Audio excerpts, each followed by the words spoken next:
요한복음 말씀을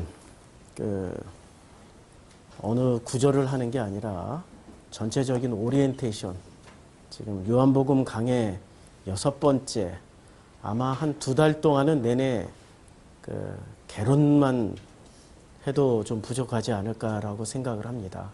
계산을 해봤어요. 요한복음을 한 주에 한 장씩 하더라도 21주가 걸립니다. 엄청난 분량이에요. 한 주에 한 장을 설교를 한다라는 것은 어쩜 불가능에 가까운 얘기죠.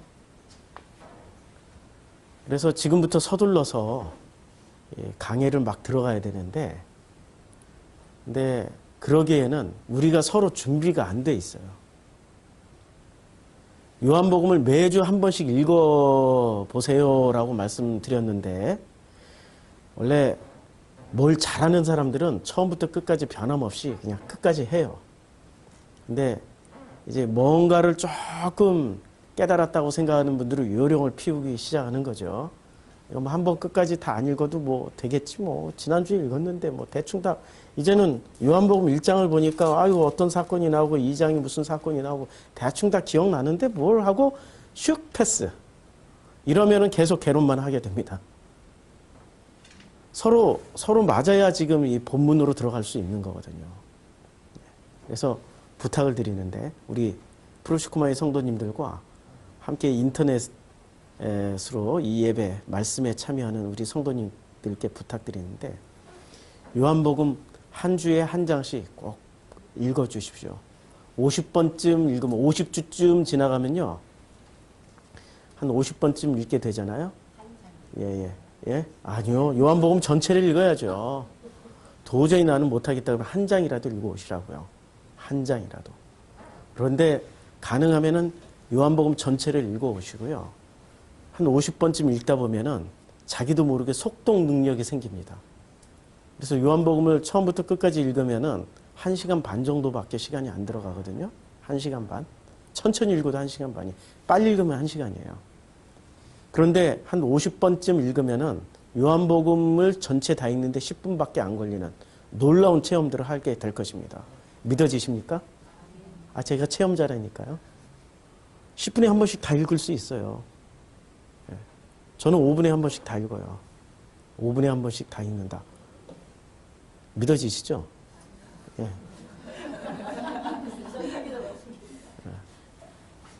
5분에 한 번씩, 앞으로는 헬라어로 5분에 한 번씩 읽는 걸 목표로 해서 그렇게 해보겠습니다. 오늘 프로시코마의 교회 요한복음 강의 6번째 제목이 신의 길, 인간의 길입니다. 여기 있습니다. 신의 길, 인간의 길. 우리가 지난주에 태초에를 어떻게 번역하느냐에 따라서 성경이 완전히 달라진다라고 그랬죠. 태초에를 번역할 때 신성성을 부여하면은, 우리가 중요한 게 이 신성성을 부여해서 태초에를 무에서 유로 창조를 하게 되면은, 무에서 유로 창조를 하게 되면은 하나님은 신성해지고 하나님은 높일 수 있지만 우리는 뭐냐 이거죠. 만약에 하나님이 이렇게 높아지고 신성성이 부여된 상태에서, 그러면 이분은 높아지는데 우리는 뭐냐예요. 우리는 뭐냐라는 질문이 왜 가능한지 아세요? 우리는 하나님의 형상이기 때문에 당연히 물을 수 있는 거죠. 아들이 아버지에게 물을 수 있는 것처럼 우리는 당신이 만든 피조물이란 말이에요. 자녀란 말이에요. 그러면 이렇게 물을 수 있는 거죠. 아버지는 높아지는데 나는 뭐죠? 아버지는 신성해지는데 나는 뭐죠? 그러면은 대답을 이렇게 하죠. 사람들이. 신성성을 부여한 아버지잖아요? 우리는 아들이잖아요? 그럼 이렇게 너희도 그러니까 신성해지는 거야 라고 말을 해버리게 되는 거죠. 이게 바로 영주주의란 얘기예요. 그게 바로 영주주의예요. 그거 굉장히 위험한 거예요. 이런 식으로 신성성을 부여해서 읽게 되면은 요한복음은 다 읽고 났더니 영주주의가 됐더라. 예, 영주주의가 됐더라. 다 읽고 났더니 실체가 아니고 관념으로 읽게 되었더라. 이렇게 된단 말이에요. 이게 지금 요한복음이 우리에게 주는 선물이 아니라 오히려 우리를 이 함정에 빠뜨리는 그런 결과로 가게 될 수 있다라는 거죠. 오늘은 이 태초에라는 단어를 지난주에 했고, 오늘은 그러면은 1장 1절에 보면 이렇게 나와 있습니다. 태초에 말씀이 계시니라 이 말씀이 하나님과 함께 계셨으니 이 말씀 곧 하나님이시라. 이 말씀이 하나님이라고 말씀하기 위해서 이 말씀은 곧 하나님이다 라고 말씀하기 위해서 썼던 장치가 두 개가 있습니다. 하나가 뭐냐면 태초에 말씀이 계셨다. 이 태초란 단어하고요. 그 다음에 또 하나는 하나님과 함께 있었으니 뭐가요? 하나님이 말씀이. 근데 이 말씀이 함께 있었다. 근데 이 말씀이 뭐죠? 로고스가 함께 있었다라고 우리는 이렇게 그러면은 이렇게 이 1장 1절을 읽고 나면 어떻게 되죠? 당연히 결론이 그냥 끝나버립니다. 야, 태초에 신성성을 부여했기 때문에 무에서 유로 창조될 때 이 로고스가 하나님과 함께 계셨다. 야, 그러면 이 로고스는 뭐 하는 분이세요? 하나님과 함께 계셨으니 당연히 결론이 어떻게 나옵니까? 3절. 만물이 그로 말미암아 지은 바 되었으니 바로 뭐로 연결됩니까? 만물이 그로 말미암아 지은 바 되었다라는 거는 뭐로 연결돼요? 창조 사건으로 연결돼요. 아니, 만물 창조밖에 안 된다니까요? 만물 창조? 천지 창조? 아니, 천지 창조 하나님이 하셨어. 근데 그 창조 사건하고 나하고 무슨 상관이 있어요? 아니, 정확하게 좀 되물어 보자고요. 이런 건 대답할 수 있어요. 우주를 창조하시고 천지를 창조하시고 만물을 창조하신 여호와는 다른 종교의 신보다 위대하다라는 건 확실하게 증명이 돼요. 그렇죠. 확실하게 증명이 돼요. 확실하게 증명이 됐는데 왜 유대교의 그 여호와는 바벨론의 마르둑 신에게 조로아스터교에게 왜 무너져요? 왜 기독교 지역에 소아시아 전체가 기독교 지역이었는데 왜 이슬람에게 몽땅 다 무너져요? 위대한 신이? 천지 창조하신 신이 왜 이슬람의 알라에게 다 무너지냐고요? 이런 건 생각을 왜 안 하세요?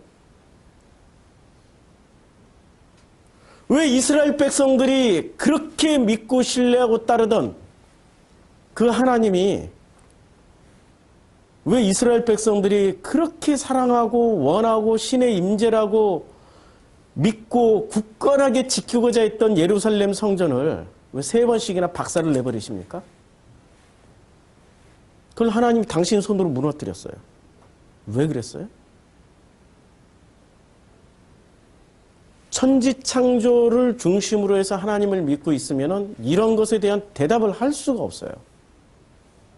그건 힘의 논리에서 나오는 얘기지 이것은 복음의 논리에서 나오는 이야기가 아닙니다. 복음의 논리에서는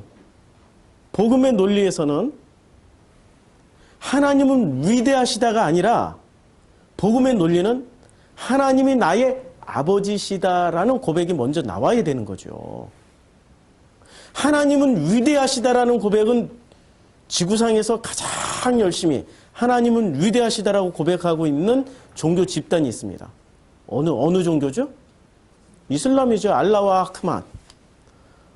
제가 이라크 사람한테 헝가리에 가가지고 이라크 사람이 케밥을 하고 있더라고요. 거기에 이라크 커뮤니티가 돼가지고 전부 이라크 사람들이 난민이죠. 그분들이 이라크가 전쟁을 하니까 난민들이 다 모여서 거기서 이라크 사람들이 모여서 밥을 먹으면서 커피를 마시면서 이야기를 하고 있었어요. 제가 알고 있는 아랍어 몇 개가 있어가지고 아랍어로 이렇게 서로 대화를 했어요. 살라마리쿰부터 시작해가지고 아랍어로 얘기를 하다가 제가 아랍어 잘한다는 게 아니에요. 단어 몇 개 아는 거예요, 그냥. 단어 몇 개. 이집트 여행하다 주워 들은 거 이렇게 그거 가지고 얘기를 하다가 그분들에게 대화하다가 그분들 있는 데서 내가 일부러 한번 그래버려요. 알라후 아크만 했어요. 그랬더니 사람들이 막 놀래. 그러더니 이래. 하지 말라고. 이 죽는다고. 알라후 아크만이 신에게 영광을, 하나님은 위대하시다라는 뜻이에요. 하나님은 위대하시다. 근데 그 말을 하는 순간 그분들은 뭐로 받아들일까요? 그분들의 신앙 고백인데 이거는 목숨을 걸고 하는 얘기라고. 그리고 폭탄 벨트 메고 가는 사람들이 마지막 외치는 게 뭔지 아세요? 나를 천국으로 보내주소서가 아니라 하나님은 위대하시다라고 죽어요. 알라후 아크만 하고 간단 말입니다. 그분들의 신앙이 복음에 서 있다면은 그렇게 외치질 않죠. 하나님은 나의 아버지시다라고 외치다 가겠죠. 맞잖아요. 폭탄 테러 하는 사람들이 뭔 복음을 알겠습니까? 그분들이 마지막 순간에 외치는 말이 하나님은 위대하시다라는 외침을 외치고 간다라는 거죠. 하나님은 위대하시다. 지금 이 신성성을 부여를 하게 되면은 하나님은 위대해지셔요. 근데 그 하나님하고 나하고 어떤 관계가 있냔 말이죠. 성경은 있잖아요. 성경을 하나님은 위대하시다라고 읽는 것과 하나님과 나는 어떤 관계가 있냐라는 관점으로 읽는 것은 천지 차이가 납니다. 그래서 이번 주간은 하나님과 내가 어떤 관계에 있지? 라는 관점으로 한번 요한복음을 읽어보세요. 또 다르게 읽힐 겁니다. 그러면 신성성을 누가 부여했어요? 성경을 번역할 때 태초에는 그 시작 안에서 이렇게 번역해도 돼요. 그 근원 안에서 이렇게 번역해도 되고 그 영화로움 안에서 그 영광 안에서 그 은혜 안에서 이렇게 번역해도 돼요. 태초에라는 이 아르케라는 단어를 그렇게 번역을 해도 되거든요. 아니 모든 성경이 그렇게 번역을 해놨어요. 지금 불과 몇 군데만 아르케를 태초라고 번역을 해놔버렸단 말이에요. 그럼 그렇게 번역한 신학자들, 그 신학자들이 지금 무엇의 신성성을 부여했어요? 아르케라는 단어의 신성성을 부여했단 말이에요.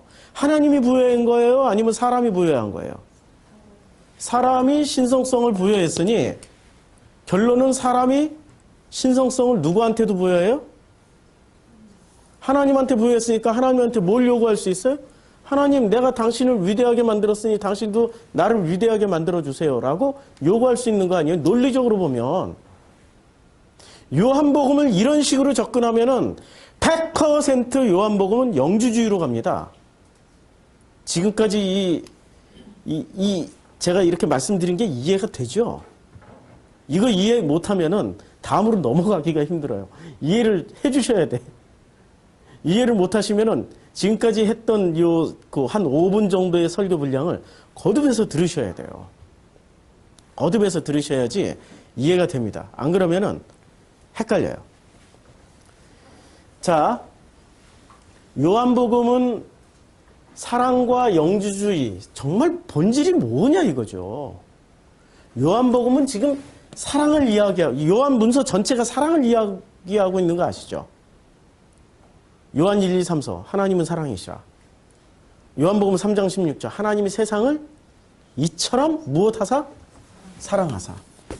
근데 영주주의는 그 사랑을 어떻게 바꿨냐면 그 사랑을 뭐로 바꿔요? 영주주의.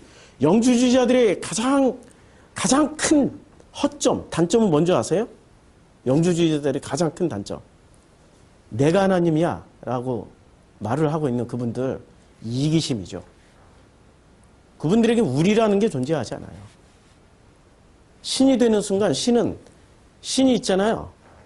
그분들이 다 신이 됐다고 쳐요. 하나님이 됐어요, 다. 그럼 그분들이 만족해갈까? 아니라니까 더 센 신, 더 센 능력을 가진 그 신겨루기가 또 시작되는 거죠. 거기에는 평안과 안식이 없다니까요. 신겨루기에 들어가게 돼 있어요, 인간은. 인간은 끊임없는 경쟁과 끊임없는 자기 과시가 기본으로 장착이 돼 있기 때문에 신겨루기가, 이렇게 인간 겨루기에서 신겨루기로 그냥 넘어간 거예요. 그렇게 가는 게 맞을까요? 아니거든요. 사랑은 실체이지만 영주주의는 관념입니다. 지금 이 땅에서 일어나는 게 아무것도 없어요. 죽고 나면 내가 내가 분명하게 신이라는 것을 체험하게 될 거야. 그 기대치만 가지고 있는 거예요. 관념이에요. 근데 사랑은 지금 여기서 벌어지고 있는 실체예요. 요한문서의 핵심 메시지는 뭘까요? 사랑이라니까요? 그럼 그 사랑이라는 게 뭐냐 이거죠. 사랑은 있잖아요. 사랑은 언제 시작될까요? 사랑은 언제 시작되죠? 사랑이 시작되는 거. 언제부터 사람은 사랑을 필요로 하게 될까요? 사람이 언제부터 사랑을 필요로 하게 되냐면, 사랑을 찾기 시작하냐면 분리되어 있는 순간부터, 분리가 단절되어 있는 순간부터, 부모를 떠났을 때, 애인이 떠났을 때 아유 그거 잘 헤어졌다, 아이고 속이 시원하다 라고 생각하는 사람들도 있지만, 그때부터 또다시 외로워지기 시작하는 게 보통의 사람들이거든요. 잠시 잠깐 아유 지겨웠는데 잘 헤어졌어. 근데 그때부터 다시 찾기 시작하는 게 사랑이라니까요. 사랑은 언제 시작되냐면 분리와 단절이 됐을 때부터, 헤어졌을 때부터 사랑이 시작되네요. 엄마랑 긴밀하게 붙어 있을 때는 사랑 몰라요. 부부가 아주 긴밀하게 붙어 있을 때는 사랑 모른다니까. 필요를 못 느껴요. 그냥 삶이고 사랑이지. 근데 진짜 사랑을 필요로 할 때는 언제 사랑을 정말 찾게 되냐면은 분리되었거나 단절돼 있을 때부터 사랑을 찾기 시작해요. 그러면 성경의 복음서의 가장 기본은 뭐죠? 하나님과 사람은 분리되어 있다는 거죠. 이거는 사형리에서 나오잖아요. 그럼 사형리에서는 뭐라고 얘기합니까? 여기를 그냥 사랑이라는 관점으로 보지 않고 사형리는 왜 잘못됐냐면 구원이라는 관점으로 봐버려요. 구원이 사랑입니까? 아니거든요. 구원은 목표지향적인 거죠. 이거는 목표지향적인 거예요. 우리가 알고 있는 종교적 개념을 뒤집어 버리지 않으면은 우리는 끊임없이 성경을 뭐로만 읽냐면 종교 지향성으로만 읽게 돼 있어요. 구원은 하나의 목적일 뿐이에요. 목적을 가지는 순간 뭐가 잉태돼요? 욕심이 잉태되죠. 서울대학교를 목표로 하는 순간 욕심이 잉태되고, 그 다음에 돈 벌 것을, 성공할 것을, 뭐 대형 회사를 만들 걸, 아니면 이 부동산이나 집 한 채를 사기 위해서 그냥 하는 순간부터 뭐가 시작되는 거죠? 욕심이 시작되는 거죠. 목표를 가지는 순간부터, 이 목적을 가지는 순간부터 욕심이 시작돼요. 그럼 성경에 뭐라고 말씀하고 있습니까? 욕심이 잉태한 지 죄를 낳고 죄가 장성한 지 사망을 낳느니라고 야고보서 맞죠? 야고보서에서 말씀하고 있단 말이에요. 목표와 목적을 가지는 순간부터 욕심이 잉태해서 사망으로 가요. 거꾸로 구원이라는 목표를 가지게 되면은 거꾸로 사망에 이르게 된다니까요. 그러면 목표로서 하나님과의 관계를 회복하는 게 아니라 뭐로 회복을 해야 돼? 뭐로든지. 단절되어 있기 때문에, 분리되어 있기 때문에. 그럼 뭐로 회복을 해야 돼요? 이 하나님과 나와의 관계를? 사랑밖에 없는 거죠. 사랑으로 회복하라는 거예요. 지금 요한의 기본 패턴은 사랑으로 회복하라는 거예요. 그럼 왜 사랑이 정답일까요? 사랑은 있잖아요. 사랑은 정말로 사랑하면은 사랑은 언제나 늘 현재 진행형이에요. 과거에 사랑했다가 지금은 헤어졌어. 죽음으로 헤어졌다거나 뭐 여러 가지 헤어지는 이유가 있을 수 있단 말이에요. 헤어졌어요. 그 헤어짐을 통해서 사랑은 단절되는 건가요? 거기서 끝나는 건가요? 아니라니까요.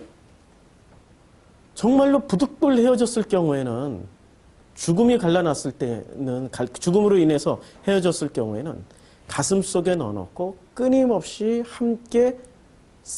함께 살아가고 있습니다. 현재 진행형이라니까요. 그가 있든 없든 현재 진행형이 돼요. 정말로 사랑하면 현재 진행형이 돼요. 그래서 영원한 거는 구원이 영원한 거 아니에요. 왜냐하면 구원은 구원받기 전까지는 영원이 아니에요. 맞죠? 구원받고 나서부터 영원한 거죠. 근데 사랑은 지금 여기서부터 앞으로도 영원하게 되는 거예요. 영원이란 개념으로 보면은 사랑이 더 맞죠. 그래서 우리는 이 땅에 왔을 때 하나님과 내가 이렇게 분리가 돼 있을 때, 하나님과 내가 분리가 돼 있다는 건 하나님과 나 사이에 이 분리된 것을 뭐로 극복하라고 지금 이 분리가 돼 있는 거죠? 사랑 하나로. 그래서 사랑의 필요를 우리는 정말로 이 땅을 태어나서 죽을 때까지 뭐를 찾다 가는 존재입니까? 사랑 찾다 가는 사람들이에요. 짐승은 안 그러잖아요? 사랑을 찾다 가는 거예요, 우리는. 그럼 그 사랑을 드디어 이분과 사랑이 시작되면은 이분의 이름이 뭐죠? 요한복음에서 뭐라고 말씀하세요? 이분은 하나님이라고 부릅니까? 아니면 이분을 아버지라고 부릅니까? 아버지와 나와의 사랑. 그러면 또 요한복음에서는 이분을 아버지라고도 부르지만 또 뭐라고 불러요? 신랑이라고도 부르고 나를 신부라고도 부르죠. 그러니까 아버지와 나와의 부자지간의 사랑과 부모 자식 간의 사랑과 신랑과 신부와의 사랑, 신랑과 신부와의 사랑, 부자지간의 사랑, 이 땅에 살 수 있는 사랑 다 얘기했네. 그렇죠? 그런데 헬라 철학은 어떻게 나누는 줄 아세요? 이원론 아리안 철학은 이것을 잘 보세요. 남녀 간의 사랑은 뭐로 썼어요? 에로스. 에로스로 격화시켜버리고 부자지간의 사랑은 이것은 무슨 사랑? 필레오의 사랑으로 격화시켜버리고 하나님과 사람의 사랑을 아가페 사랑으로 가장 높여놨어요. 그럼 결론은 어디로 가요? 헬라 철학을 공부했던 사람들은? 사람과 하나님 사랑으로 가게 돼 있죠. 근데 요한복음은 그렇게 얘기를 안 하고 있다니까. 하나님과 사람의 사랑으로 얘기를 안 하고 요한복음은 아버지와 자녀와의 사랑으로 신랑과 신부의 사랑으로 말씀하고 있어요. 접근 방식이 완전히 다른 거죠. 완전히 다른 거예요. 그래서 이 사랑의 시작은 분리되어 있기 때문에 외롭기 때문에 자꾸 돌아가려고 하는 이 본향에 대한 이 그리움이 늘 있어서 사랑을 찾게 돼 있고 사랑을 부르짖게 돼 있고 사랑을 하게끔 돼 있어요. 인간인 이상은 그 사람이 사이코패스가 아닌 이상은 인간도 종류가 좀 있어요. 사이코패스나 소시오패스가 아닌 이상은 사랑하게 돼 있어요. 사랑하고 싶지 않으세요? 그 사람은 사이코패스일 가능성이 높아요. 아니면 어설픈 사랑 때문에 이 사랑을 체험하기 전에 상처를 엄청 많이 받아가지고 사랑 못해, 싫어. 그래서 성경에서 동성애가 왜 큰 죄악으로 나오는지 아세요? 동성애는 이관계의 사랑이 아니에요. 지금 동성애는 지금 이 짝퉁 사랑으로. 그래서 동성애를, 그리고 성경에서는 이혼하지 말라고 그러는데 왜 이혼하지 말라고 그러는지 아세요? 신랑과 신부의 관계를 깨지 말라고. 부자지간을 깨는 것 같은 동등한 입장에서 이혼하지 말라고 하는 거예요. 그러면은 현실적인 얘기예요? 아니면 아버지와 나와의 관계가 중심에 맞춰진 얘기예요? 아버지와 내가 중심에 맞춰진 얘기죠. 이걸 문자 그대로 보면은 다 걸려서 넘어지게 돼 있죠. 다 걸려서 현대사회, 대한민국 사회 다 걸려서 교회 나오는 사람의 한 3분의 1은 교회 떠나야 돼. 이혼했기 때문에. 이거 심각한 얘기죠. 그런 얘기가 아니란 말이에요, 지금. 성경은 무엇을 가르쳐 주기 위해서 하나의 현상을 가지고 설명을 하는데 그 현상을 현상 그대로 딱 붙잡아 버리면 어떻게 되죠? 걸려 넘어진다니까요. 현상 밑에 있는 본질을 찾아 들어가라는 얘기예요. 그래서 예수는 비유로 말씀하셨죠. 비유로 말씀하시고 그 비유를 깨달으면 본질을 붙잡게 되는 거죠. 본질을 붙잡으셔야 돼요. 사랑의 끝은 뭘까요? 지금 요한복음에서 말하는 그 사랑의 끝은 뭐죠? 일치죠. 요한복음 14장 20절. 아직도 저는 못 외우고 있는 구절. 예? 그날에는 너희가 내가 너희 안에. 아니요, 어떻게 돼요?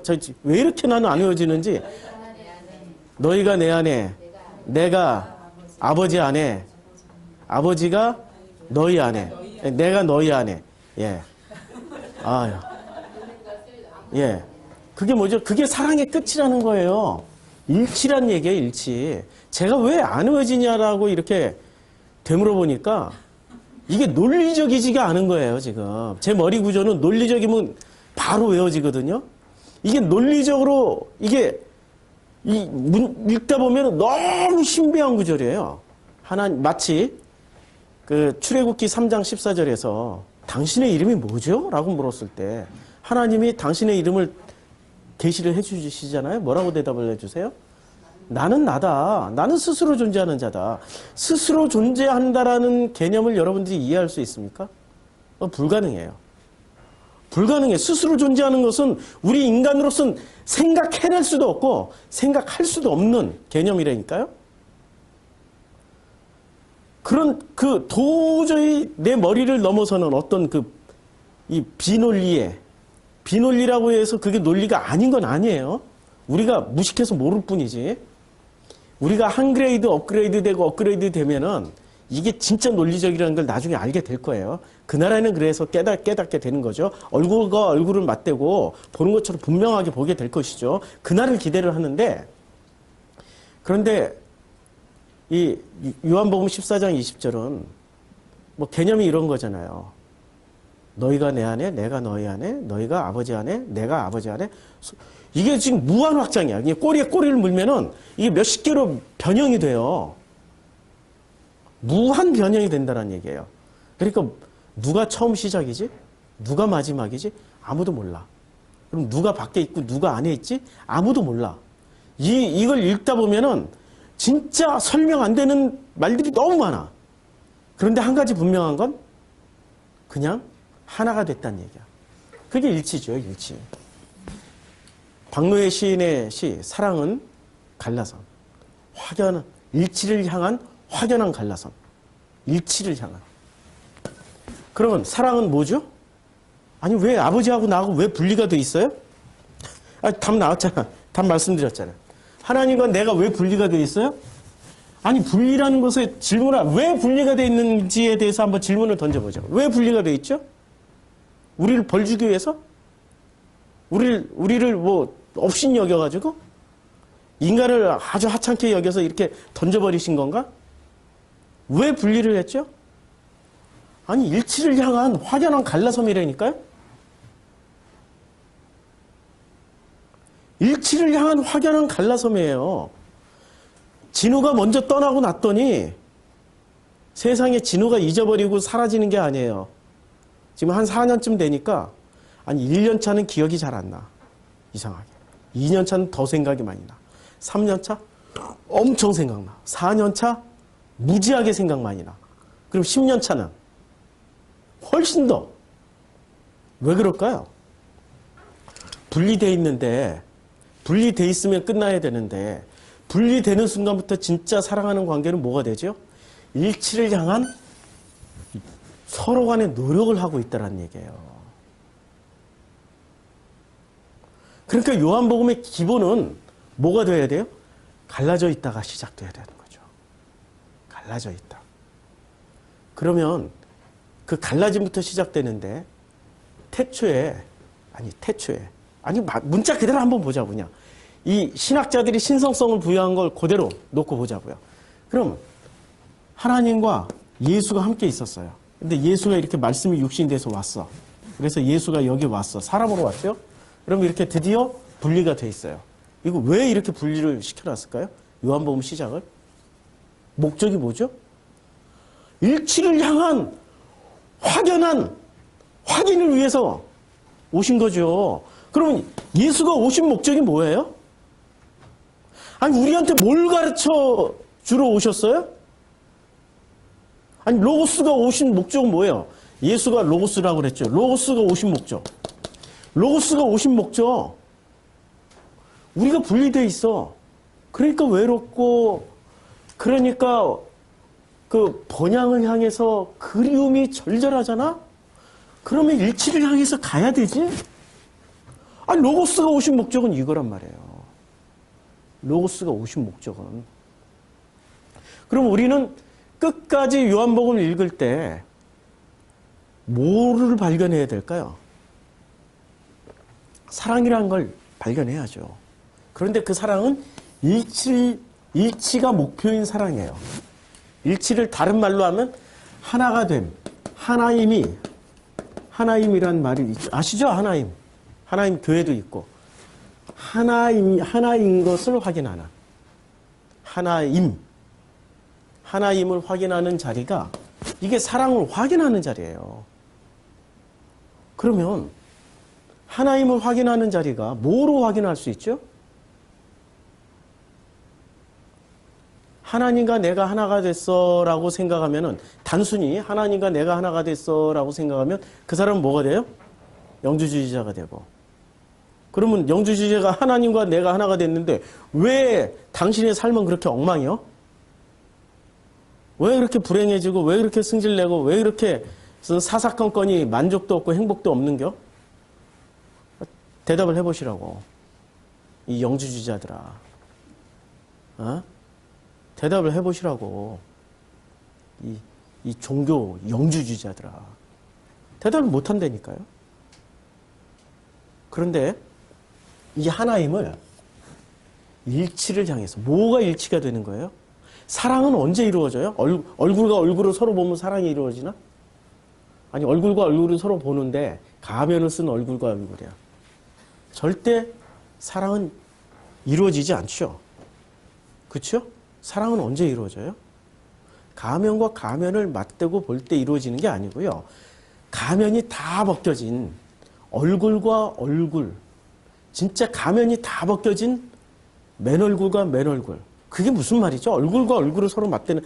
사랑이라고 말할 때 고린도전서 13장에선 바울이 얘기했잖아요. 얼굴과 얼굴을 맞대고 보는 것이 사랑이라고. 그날에는 그 무슨 말이에요?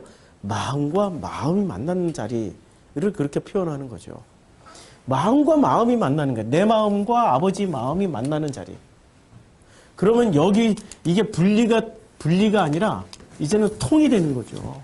마음이 통해버리는. 그 마음과 내 마음이 하나임이 됐기 때문에 그 어디나 하늘나라, 그 어디나 안식의 자리, 그 어디나 행복의 자리가 되는 거죠. 근데 사람들은 꼭 이렇게 따져요. 아니, 내 상황이 지금 행복한 상황이 아닌데요? 아니, 예수는 행복한 상황으로 가셨냐고. 이 로고스이신 예수는 행복한 상황으로 가셨냐고. 주어 터지다가 못해. 채찍질 당하다 못해. 가시관까지 쓰고 목까지 박혀서 가셨는데 그게 행복한 상황이냐고. 윤동주 시인의 그 19절 중에 행복한 청년 예수라고 그랬나? 행복한 사람 예수라고 그랬나? 예수를 행복한 사람이라고 윤동주 시인이 썼어요. 아마 우물이라는 시에서.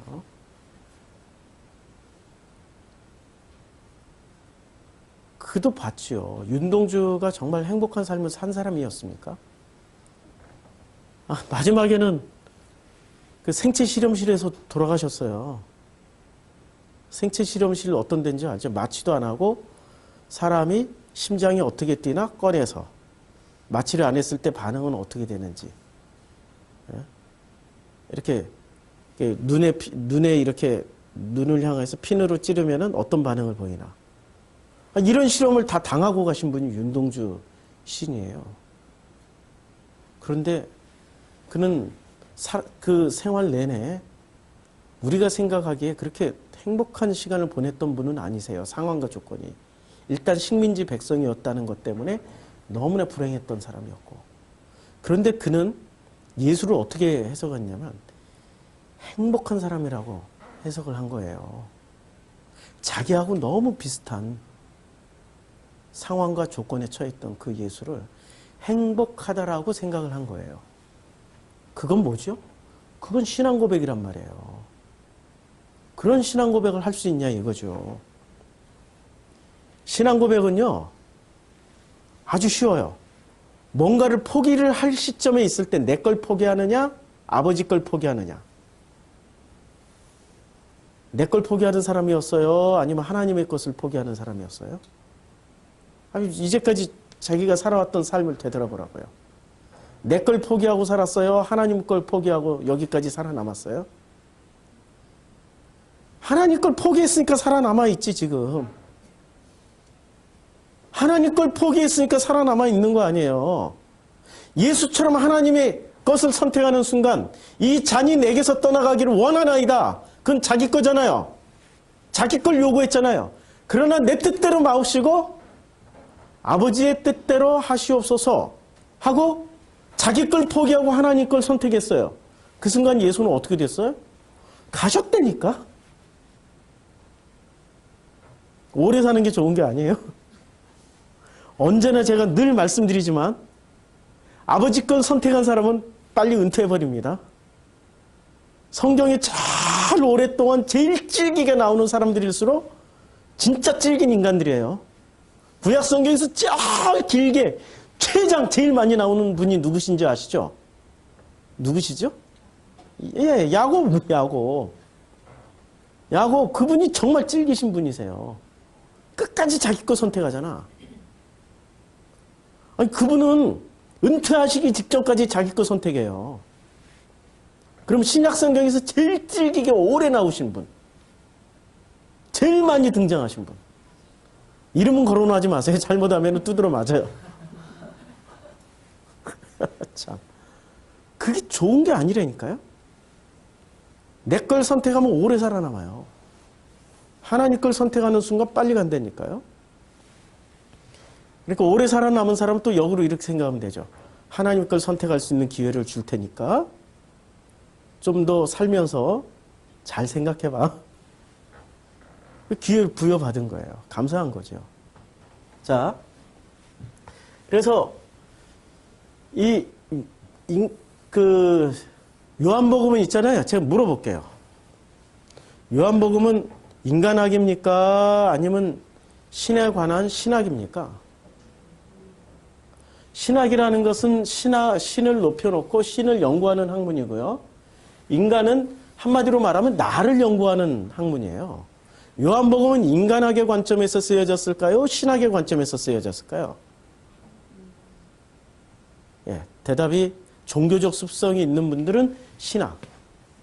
그러나 이제 프로시코마의 성도님들은 드디어 답이 나오기 시작합니다. 인간학. 요한복음은 철저하게 인간학의 관점에서 쓰여졌어요. 그런데 인간학의 관점에서 쓰여진 이 요한복음을 번역자들이 신학이라는 관점으로 싹 돌려서 번역을 해버렸어요. 그럼 요한복음 1장 1절부터 벌써 신학이 시작되는 거야. 태초에 무에서 유로 창조하신 하나님. 그 다음에 함께 계셨다. 이야, 그 로고스가 하나님과 함께 계셨으니 로고스의 절대적 권위를 무조건 인정해야 되는구나. 그분이 하나님이시구나. 그러면 우리는 뭐만 공부해야 돼요? 하나님에 대해서만 공부하게 되는 거죠. 하나님에 대해서 공부를 많이 했어. 하나님을 다 알아. 전지전능 무소부재. 무슨 붙이는 말이 너무 많잖아요. 제가 전지전능 무소부재밖에 모르는데 학자들에 따르면 30여 가지가 넘고 100여 가지가 넘는데요. 전지전능 무소부재, 치유하시는 하나님, 무슨 복을 주시는 하나님, 이런 식으로 따지면 하나님의 몇백 개의 기능을 가지고 그 신학이 다 밝혀냈대요. 지난 2000년 동안 다 밝혀냈대요. 다 밝혀냈대요. 어떤 하나님이신지를 다 이게 서구 신학이거든요. 다 밝혀냈대요. 근데 밝혀냈는데, 근데 그 하나님하고 나하고 무슨 상관이야? 그리고 그 하나님은 왜 이슬람에게 기독교 영토를 다 뺏겨? 무소부재 전지전능하신 하나님이? 그럼 왜 이만희는 왜 활개치게 만들고, 왜 JMS는 활개치게 만들고, 왜 통일교는 그렇게 돈을 많이 벌게 만들고, 하나님 살아계시면 다 짓밟아 놓고 때려 부셔야 되는 거 아니에요? 하나님이 살아계시면 이슬람이 일어나지도 못하게 그냥 진 눌러버렸어야지. 근데 왜 기독교 땅을 이슬람이 다 접수하게 만들어버려요? 또 하나님을 변론하기 시작해 주지. 하나님 변호해 줘요. 이런 질문을 던지면 사람들이 막 하나님을 변호해 줘. 그게 아니고 그거는 있잖아. 하나님이 그 기독교가 타락해 가지고 하나님이 쓰시기 위한 도구로 어쩌고 저쩌고 누가 누구를 변호해 주는 거야, 지금? 하나님이 나를 변호해 주는 게 맞아요? 아니면은 내가 하나님을 변호해 주는 게 맞아요? 한번 제대로 한번 물어보자고요. 내가 하나님을 변호해 주면 그때부터 하나님은 하나님 자리에 계시는 건가요? 인간의 자리로 내려온 건가요? 인간의 자리로 끌어내려버린 거죠. 아니, 내 변호사가 더 기능이 센 거지. 그치요? 이 사람보다 변호해주는 변론인이 공부를 더 많이 한 거 아니에요. 능력이 더 있는 거야. 라이센스를 따도 하나 더 땄잖아. 이 사람보다. 누가 누구를 지금 변론해주고 있냐고요. 어렸을 때 제가 정답 맞추기 선수였어요. 어렸을 때부터.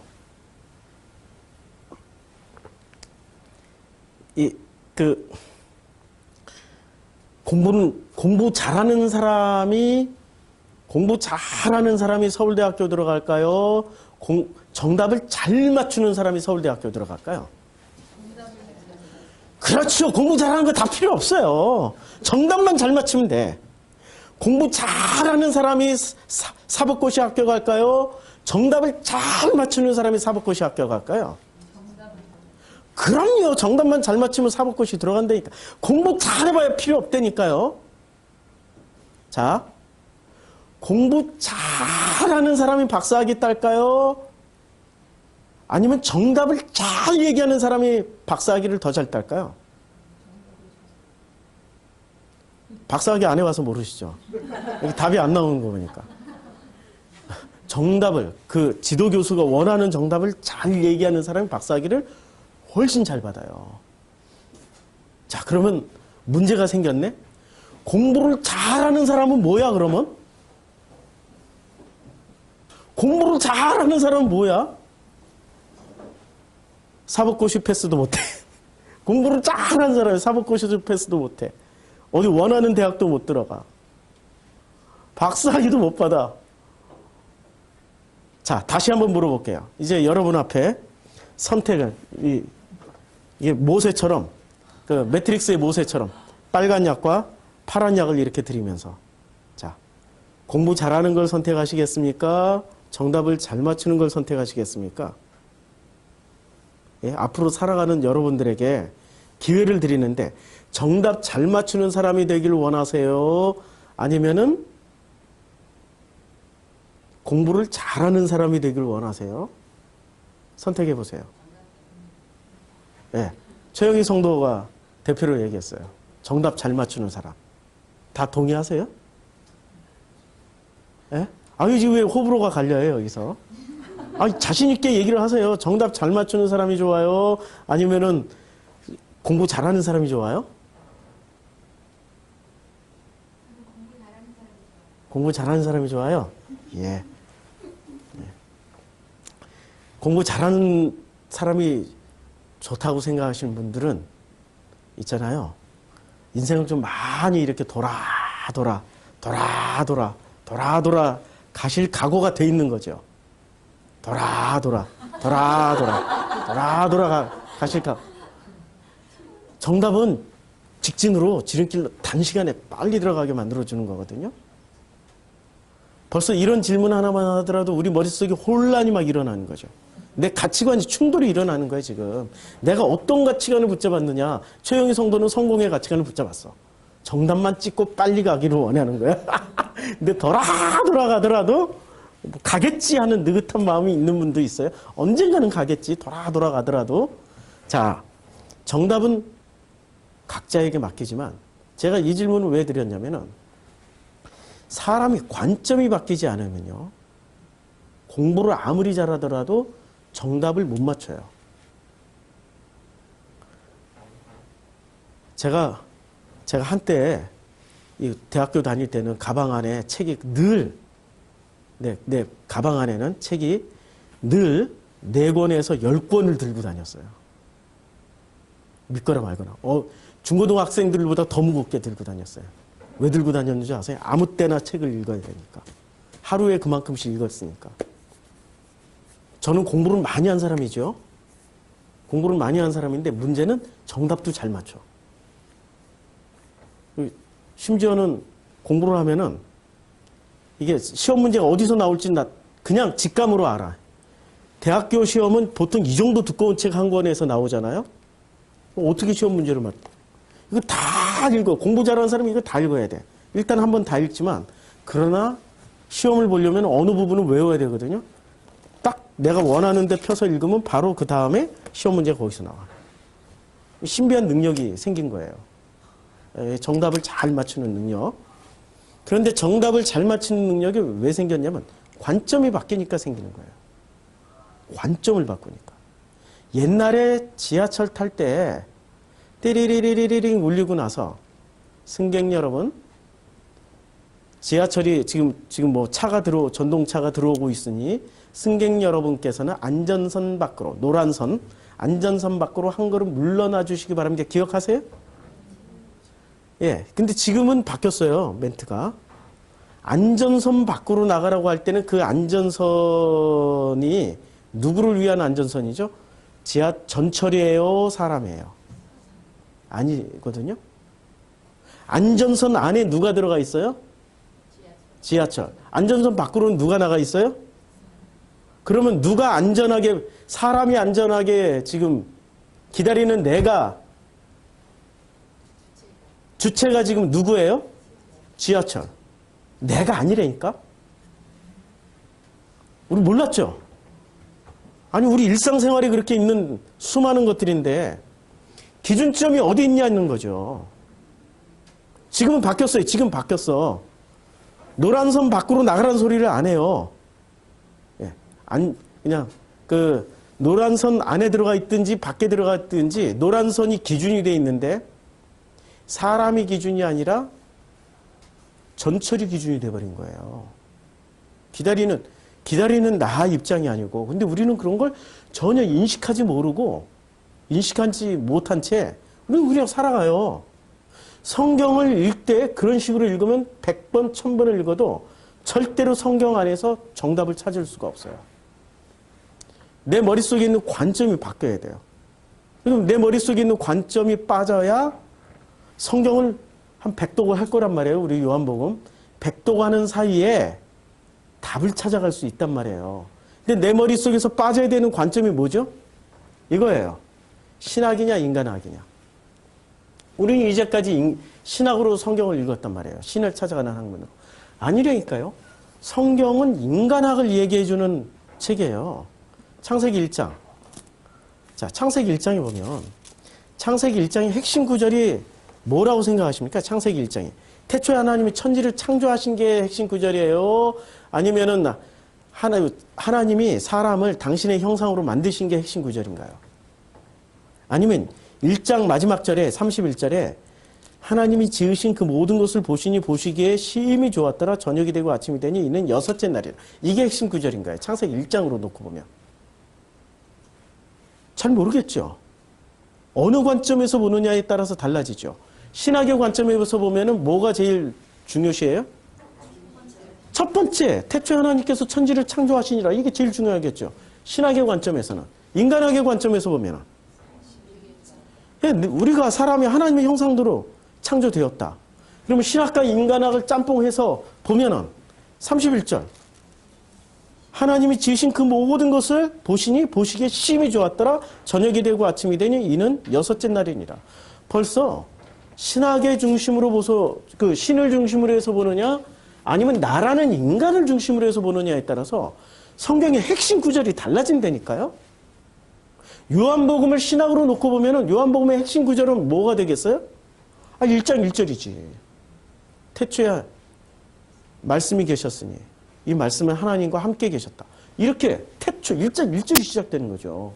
근데 인간학으로 놓고 보면은 요한복음 1장에서 제일 중요한 데는 어디죠? 말씀이 육신되어 우리 가운데 거하심에. 그렇죠? 말씀이 육신돼서 우리 가운데 거하심에. 자, 그러면 태초에 창세기 1장에서 인간학의 관점에서 놓고 보면 제일 중요한 게 말씀이 육신이 돼서 우리 가운데 거하셨다라는 그 말씀이 창세기 1장에서는 어디서 나와요? 26절, 27절.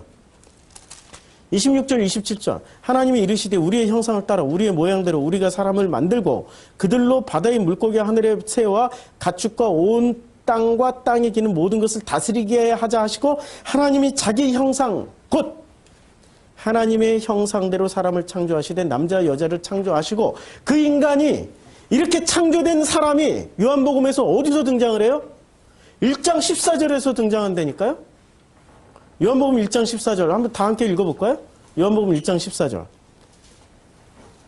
자, 요한복음 1장 14절 시작. 말씀이 육신이 되어 우리 가운데 거하심에 우리가 그의 영광을 보니 아버지의 독생자의 영광이요 은혜와 진리가 충만하더라. 말씀이 육신이 돼서 우리 가운데 거하셨던 사건하고 지금 같은 얘기예요 지금 이게. 그렇죠? 말씀이 육신이 돼서. 그러면 창세기와 지금 요한복음에서 창세기 1장 1절과 26절 27절과 요한복음 1장 1절과 그 다음에 14절에 이것을 비교를 해보면은 공통분모가 뭐가 나옵니까? 이게 나오는 거죠. 이게 나와요. 창세기에서는 사람이 뭐로 표현됩니까? 당신의 형상, 하나님의 형상. 예. 그러니까 이걸 줄여가지고 하영이가 되는 거죠. 예. 하나님의 형상 하영이가 되는 거예요. 그 다음에 요한복음에서는 말씀이 하나님 말씀이 육신이 돼서 왔으니까 이걸 통틀어서 뭐라고 그래요? 말씀 육신. 예. 말씀 육신이 되는 거죠. 이게 본질적으로 다른 건가요? 같은 거란 말이에요. 아니 이게 그게 아니고 논리적으로 따져보고 신학적으로 따져보고 얼라벌레 다 따져봤더니 이게 같은 게 아니라고. 그럼 그분은 같은 게 아니라고 연구를 하시면 돼요. 신학으로 계속 가세요. 신학으로. 자, 그럼 창세기 1장은 무엇을 얘기하는 겁니까? 태초에 하나님이 천지를 창조하신 사건을 이야기하는 겁니까? 아니면 태초에 하나님이 나라는 존재를 만드신 것을 이야기하는 겁니까? 나라는 존재를 만드시는. 이건 아틀란타 복음학교 창세기를 들으세요. 아틀란타 복음학교 창세기를 들으시면은 이게 명확하게 설명을 다 해드리고 있습니다. 제가 여기서 그 긴 2시간짜리 그 2시간 넘는 것을 여기서 다 말씀드릴 수는 없고, 첫째 날 하나님이 나를 어떻게 만드셨는지를 창세기 1장이 얘기해 주고 있는 거예요. 첫째 날 뭐로 만드셨어요? 첫째 날 나라는 존재는 어떻게 됐어요? 땅에 그냥 나는 땅으로 만들어졌잖아요. 그러니까 혼돈하고 공허하며 흑암이 깊은 곳에 있어요. 왜 혼돈하며 공허하며 흑암이 깊은 곳에 있을까요? 하나님과 분리되어 있으니까. 하나님과 하나가 되어 있으면 혼돈하고 공허하며 흑암이 깊은 곳에 있을 필요가 없는 거죠. 분리가 되어 있으니까. 분리되어 있는 나를 어떻게 하시기 위해서? 다시 하나님으로 만드시기 위해서, 일치하기 위해서 어떻게 하십니까? 첫째 날부터 여섯째 날까지 쭉 우리를 섬기시는 장면이세요. 그러니까 첫째 날 섬기시는데 우리가 내 걸 포기하지 않고 하나님 걸 포기하면서 사는 존재잖아요. 그러니까 저녁이 되고 아침이 될 수밖에 없죠. 정확하게 번역하면은 저녁이 되고 아침이 되니가 아니라 저녁이 되었다 그리고 아침이 되었다. 문장이 이렇게 돼요. 저녁이 되는 거예요. 하나님을 만나는 순간, 이 사랑을 만나는 순간 나는 뭐가 깨져나가요? 내가 가지고 있는 뭐가 깨져나가냐면은 내가 가지고 있는 껍질과 가면이 깨져나가게 돼 있어요. 그러면 그 사람은 껍질과 가면이 깨지는 순간이 저녁일까요? 아침일까요? 저녁이죠, 저녁. 깨지는 순간 저녁. 아이고 너무 힘들어, 그냥. 저녁이 되면 뭐로 해야 돼요? 잠을 자는 거죠. 성경에서 잠을 잔다라는 것은 뭐라고 표현하죠? 죽음으로, 그 다음에 아침에. 예수는 아침에 부활했죠. 죽고 부활하고 6번씩이나 한다니까요. 끊임없이 하나님이 창세기를 통해서 뭘 주시냐면 창세기 2장 나라는 존재에게 3절부터 창세기가 비로소 창조 사역이 시작되는데 빛이 있으라. 그럼 뭐로 갈라져요? 빛과 어둠으로. 아니, 빛이 들어오니까 내가 빛이 들어오기 전까지는 나는 빛이었어요? 어둠이었어요? 아니라니까. 전부 다 빛으로 생각하고 있다니까. 요한복음 1장 1절이 그거, 아니, 요한복음 1장이 그거잖아요. 빛이 왔으니 사람들이 빛을 왜 영접하지 않아요? 자기가 어둠이라고 생각하면 당연히 빛을 영접하죠. 아니, 자기가 빛이라고 생각하면 당연히 아니, 자기가 어둠이라고 생각하면 당연히 빛을 받아들이죠. 그런데 왜 거부를 하죠? 나도 빛이야 라고 하니까 안 받아들이는 거죠. 아니, 요한복음 1장으로 다시 한번 건너가 볼까요? 요한복음 1장. 자, 1장에 보면, 자, 이제, 그 안에 생명이 있었으니 4장. 빛이 5절. 빛이 어둠의 빛이다. 어둠이 깨닫지 못하더라. 어둠이 깨닫질 못하더라. 왜 깨닫질 못해요? 아니, 그들이 뭔가를 빛이 붙잡고 있었다니까요? 그래서 그 붙잡은 빛을 뭐라고 그래요? 그는 빛이 아니요. 빛이 아니라고 말씀하고 있단 말이에요. 그치요? 그러니까 그들은 전부 다 뭐라고 생각했어요? 자기 땅에 오매 자기 백성이 영접지 아니하였으나, 이 말씀은 무슨 얘기입니까? 아니, 우리가 빛을 붙잡고 있는데 무슨 네가 빛이야? 이렇게 스스로를 전부 다 뭐라고 생각하고 있었어요? 빛이라고 생각하고 있었죠. 그럼 요한복음 창세기 1장에서 빛이 있으라 하니 빛이 있었어요? 그럼 그 빛이 어떻게 됩니까? 빛이 들어오면서 빛과 어둠이 갈라지죠. 이거는 굉장한 은혜죠. 아니, 지금 빛과 어둠을 구분할 수 있다는 건 굉장한 은혜란 말이에요. 요한복음 1장과 창세기 1장 3절을 비교해보면 창세기 1장 3절은 혁명적인 사건이에요. 요한복음 1장에서 그 혁명이 아직 안 일어났다니까. 이해가 되시죠? 이들은 지금 가짜 빛을 붙잡고 있는 거예요. 우리 기독교인들이요, 종교인들이요. 당신들은 어떤 빛을 붙잡고 있습니까? 하나님이 빛이 있으라고 하는데도 그 빛을 거부하고 있는 사람들 아니신지 모르겠네요. 빛이 있으라 할 때 그 빛을 받아들일 수 있는 사람은 내가 어둠이었어 라고 생각하는 사람들만 받아들이는 거지, 나는 빛을 붙잡고 있어 라고 생각하는 사람들 절대 안 받아들여요. 그런데 이 모든 요한복음을 압축해서, 아니 모든 성경을 압축해서 창세기 1장에서 다 보여주는 거죠. 받아들이는 사람은 드디어 뭐가 시작됩니까? 첫째 날에 시작돼요. 그럼 둘째 날은? 둘째 날은 궁창으로 윗물, 아랫물로 나뉘는 거예요. 윗물, 아랫물로 나뉘는 거예요. 그러면 지금 창조 사건을 보면요, 나눔으로 시작되는 거예요. 빛과 어둠 나눴죠? 윗물, 아랫물 나눴죠? 셋째 날에는 또 뭐로 나눴어요? 셋째 날에는 그 물을 한 곳에 다 모으고, 그리고 바다, 묻과 바다로 나눠요. 다 나눠요, 지금. 왜 나눔이 시작될까요? 왜 나눠줄까요? 그러니까 성경은 있잖아요. 제가 여러 번 설명을 드렸는데 창세기는 3장부터 읽어야 돼요. 창세기 3장 읽고 2장 읽고 1장 읽어야 돼요. 창세기 3장에 뭐가 시작돼요? 아니, 선악과 따먹는 사건부터 시작한단 말이에요. 선악 구분부터 시작돼야 무엇이 선이고 무엇이 악인지를 알아야 비로소 하나님 보시기에 좋았다라는 고백에 대한 답을 온전하게 할 수 있는 거죠. 선악이 뭔지도 모르고 온갖 악한 일을 다 행하면서 자기의 삶은 종교인으로서 하나님을 구원으로만, 이분을 사랑의 대상이 아니고 구원의 대상으로만, 구원의 대상으로 하나님을 붙잡은 사람은 선악이 일체형입니까? 나눠졌습니까? 아니, 이 사람은, 그렇죠, 선악이 지금 어려운 얘기예요. 이거는 이 사람은 자기 스스로는 선악을 확실하게 나눴다고 생각하는 사람이에요. 자기 스스로는. 하나님은 선이시고 인간은 다 나빠. 다 나쁘기 때문에 온갖 그냥 부정부패, 우리 쉽게 얘기해서 그분 계시잖아요. 그분. 예, 하나님을 위해서 서울시를 바쳤던 그분. 그분 인간들 보시기에는 어때요? 좋으신 분인가요? 선한 분이신가요? 악하신 분인가요?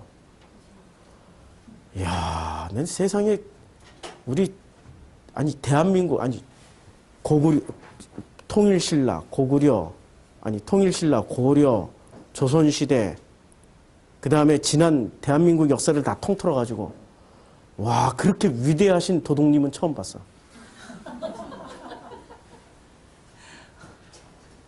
아니 왕들도 그렇게 하면은 왕들도 그야말로 백성들이 원망을 사가지고 쫓겨나거든요. 야 대단하신 분이셔요. 그분은 정답을 정말 잘 알고 있는 분이에요. 어떤 정답? 돈 버는 정답. 그분은 놀랍게도 승승장구 성공만 했어요. 그분은 성공했고 그분이 지나온 자리는 다 망했어. 잘 보시라고. 현대건설 망했어. 주식 폭락해가지고.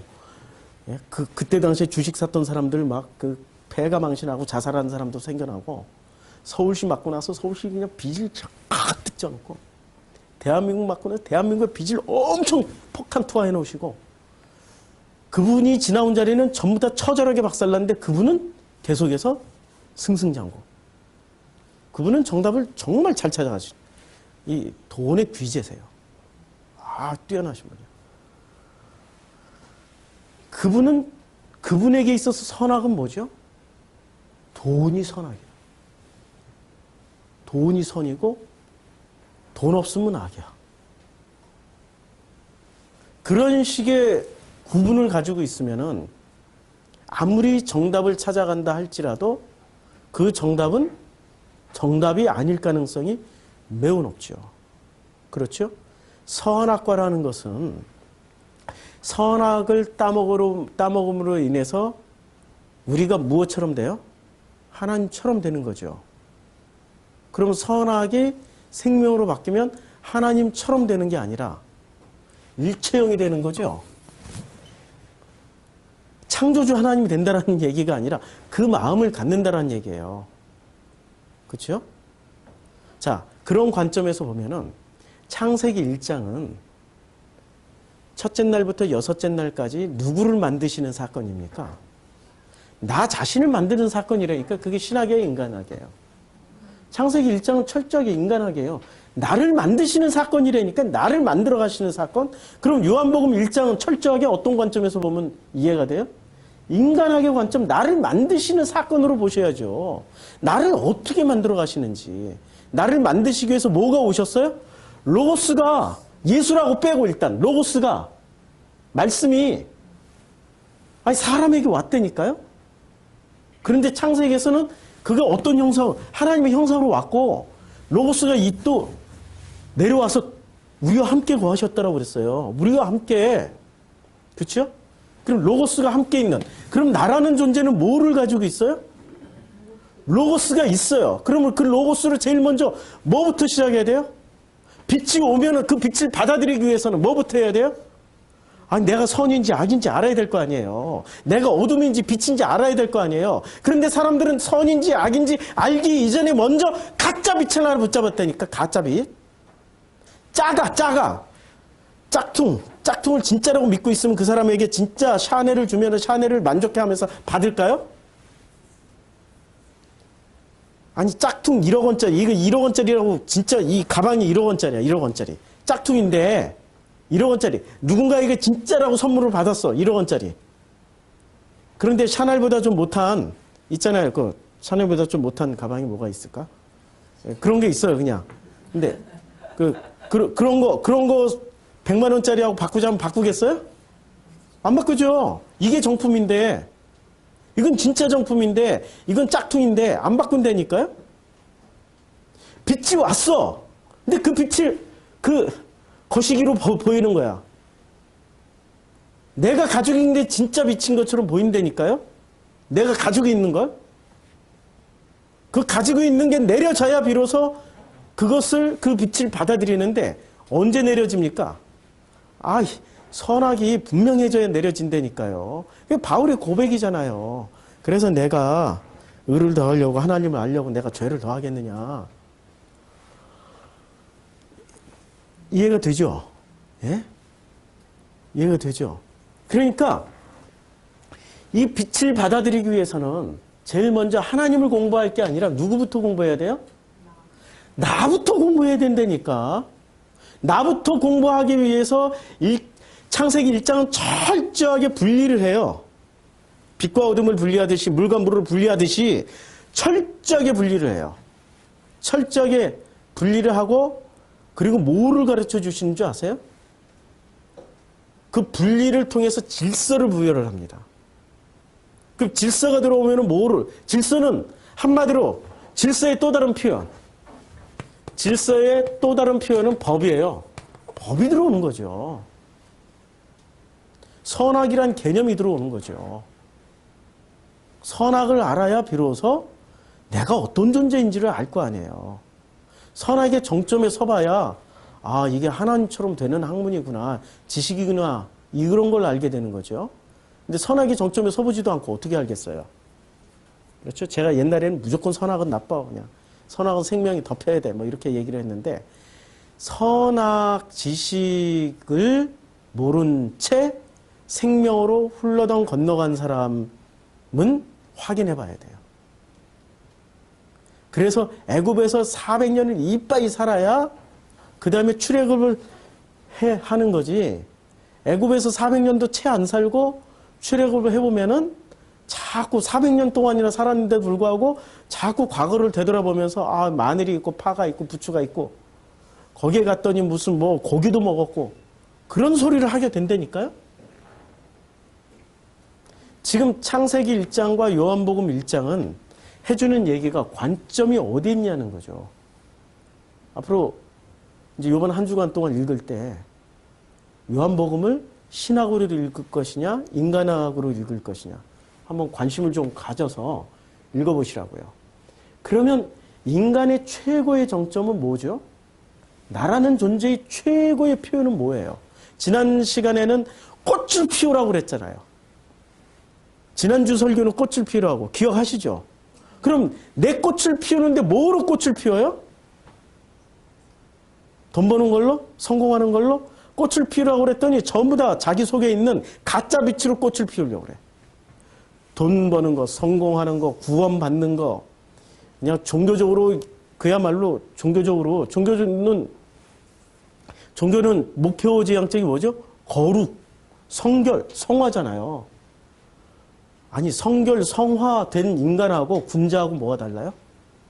그 유교에서 말하는 군자하고 성화된 인간하고 성결한 인간하고 뭐가 달라요? 뭐가 다른 이때 뭐가 달라요? 아니 거기는 예수 그리스도가 없으니까 여기는 예수 그리스도가 있대. 예수 그리스도가 어떻게 존재해? 나는 예수 이름을 얘기하니까 예수 그리스도가 있대. 그럼 이슬람 사람들이 전부 다 예수 이름으로 하면 그들이 기독교인인가? 불교인들이 다 예수 이름 부르면 다 이렇게 기독교인 되는 건가요? 아유, 우리 불교 스님 중에 요한복음 강의 굉장히 목사님보다 더 잘하시는 분들 엄청 많으세요. 심지어는 기독교인인지 아닌지 헷갈리는 도울 김요공 요한복음 강의를 했어요. 신학책도 써요. 그러면 주석서도 쓰세요. 기독교입니까? 헷갈리죠? 아니라니까. 예수 이름이 나타나는지 안 나타나는지가 그걸로 증명하는 게 아니라 예수 이름은 어디에 묻혀 있어요? 지금 요한복음에서는? 로고스에 묻혀 있단 말이에요. 로고스에. 그러면 로고스 안에 그 로고스가 나타나느냐 안 나타나느냐가 문제죠. 그럼 로고스가 뭐죠? 말씀? 너무 이 기독교인들은 너무 얄팍한 지식으로 한 방에 다 퉁치려고 그래. 로고스가 말씀이라고요? 로고스는 있잖아요. 그렇게 말을 안 합니다. 제가 로고스라고 지금 로고스에 대해서 정의를 지금 안 내려주고 있어요. 로고스를 감으로 느끼시라고 계속 지금 6번째 요한복음 내내 로고스 얘기하는 거 아시죠? 이게 개론이에요. 로고스는 있잖아요. 창세기 1장에 질서를 부여하는 과정이 로고스고요. 창세기 1장에 나를 설명해 주는 관점인 로고스고요. 창세기 1장의 전체가 로고스예요. 그게. 그 로고스가 지금 우리에게 와 있는 거예요? 내 속에 있는 거예요? 하나님의 형상으로 있고 말씀 육신돼서 나하고 함께 있어요. 지금 말씀 육신으로. 그 로고스가 피어나는 자리가 내가 피어나는 자리라니까요. 로고스가 피어나는 자리가 내가 정말 만개해서 꽃이 피고 30배, 60배, 100배의 열매를 맺는 그런 자리라고요. 꼭 그 목표로 한 그 강남의 아파트 몇 채 사는 게 그게 내가 피어나는 자리가 아니고요. 꼭 명문대학교 들어가서 꼭 무슨 학위를 받는 게 그게 내가 피어나는 자리가 아니라고요. 그런 자리는 우리는 게임해도 안 돼. 왜냐면 우리는 양떼기 때문에 이빨도 없고 발톱도 없어. 근육도 없어. 우리는 양이기 때문에. 요한복음에서 하는 얘기예요, 지금.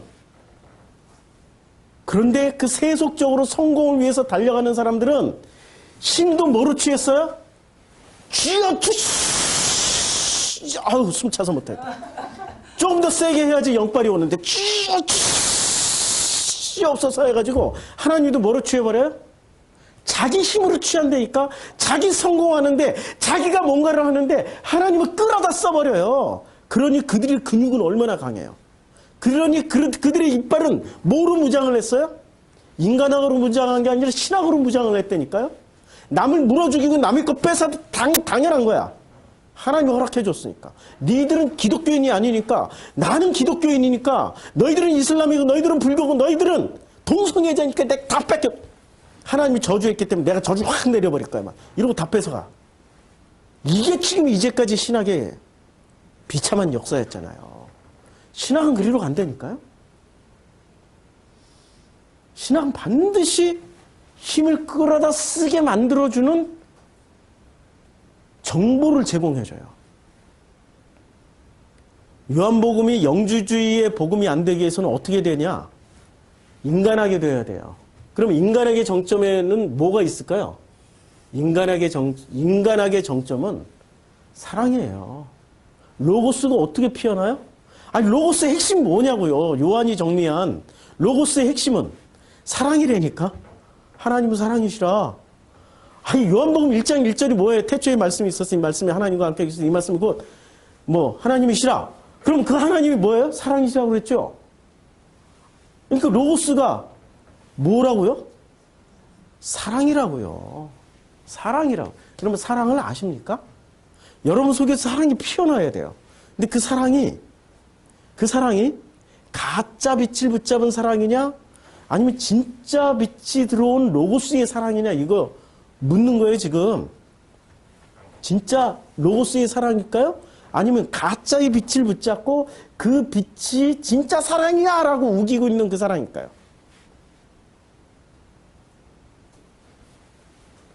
사랑은 주는 게 맞을까요? 받는 게 맞을까요? 기부가 맞을까요? 테이크가 맞을까요?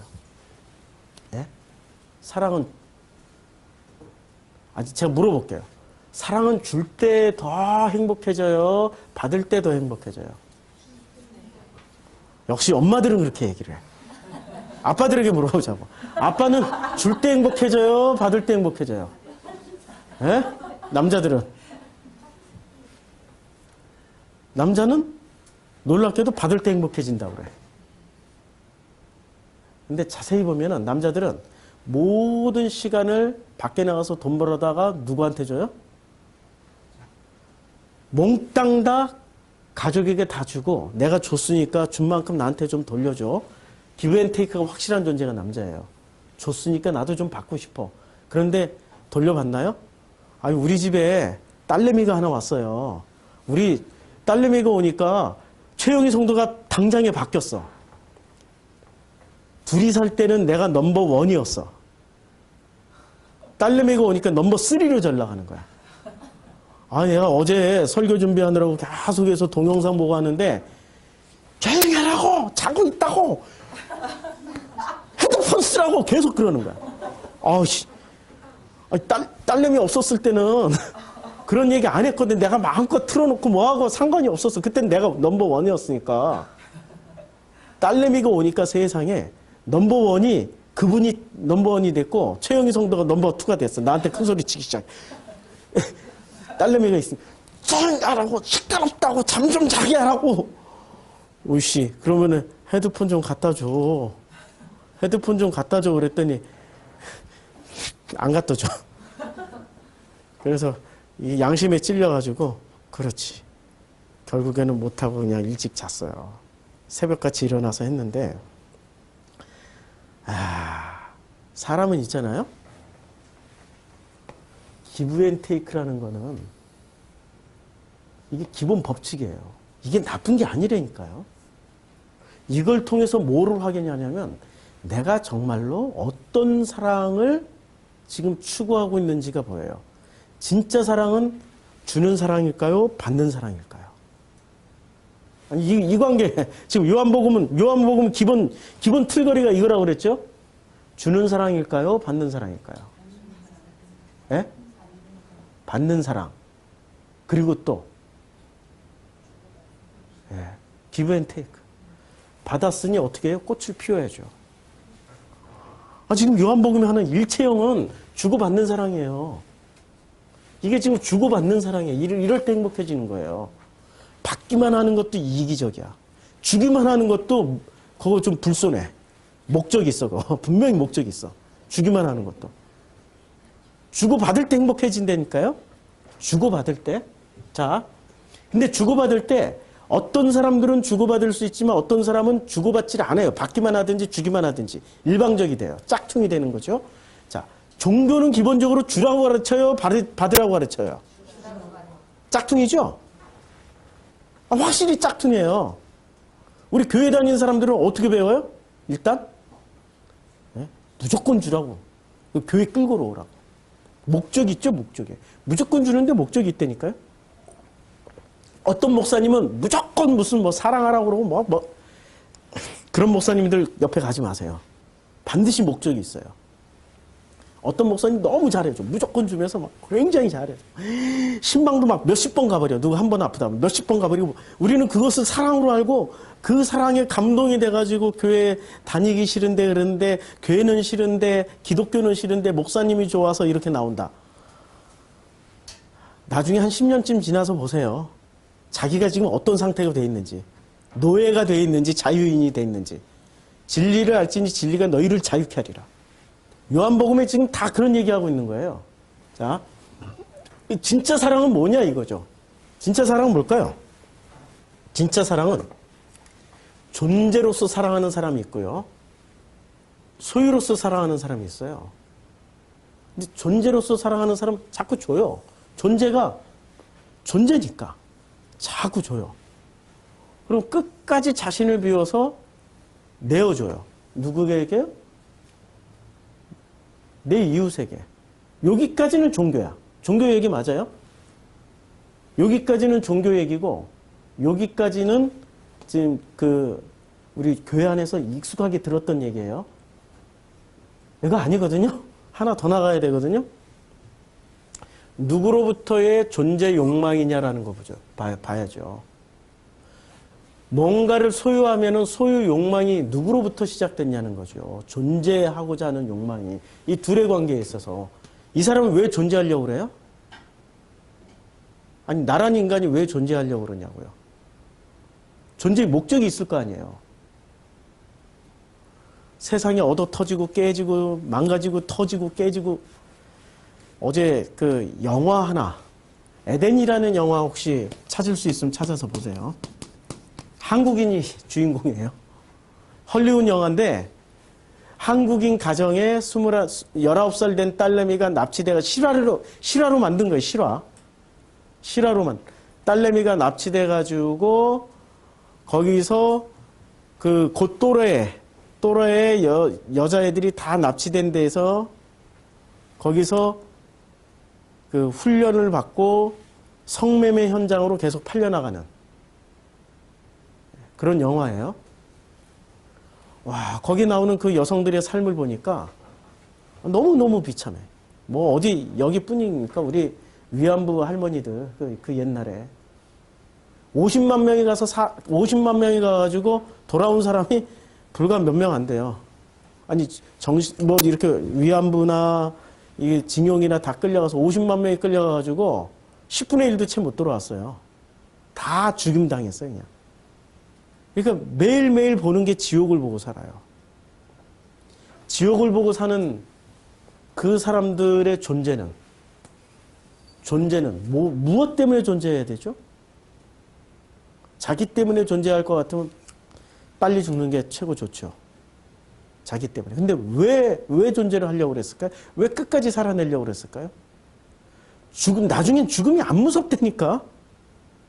하도 죽음을 여기저기 다 죽고는, 이 10분의 1밖에 안 돌아왔다는 것은 100명이 갔는데 90명 죽는 걸 본다니까요? 90명이.